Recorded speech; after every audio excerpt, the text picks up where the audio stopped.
Des propositions pour améliorer les services de l'état civil en Côte d'Ivoire, sécurisation des documents pour en limiter la dégradation, renforcement des capacités des agents de l'état civil, etc.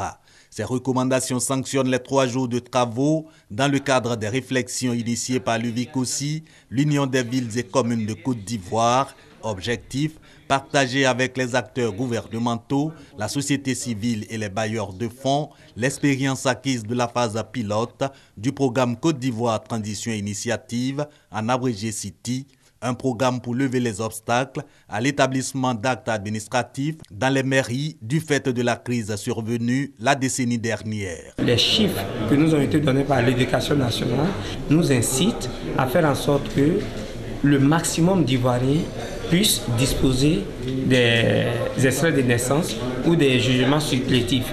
Et cela pour appuyer le gouvernement dans sa lutte contre l'apatridie. L'état civil est pour nos circonscriptions ce que le lait représente pour le nouveau-né. Cette métaphore nous donne une idée de l'immensité des besoins à satisfaire et de la dimension de nos responsabilités individuelles et collectives face à l'urgence et à la nécessité de repositionner l'état civil ivoirien sur l'échiquier international.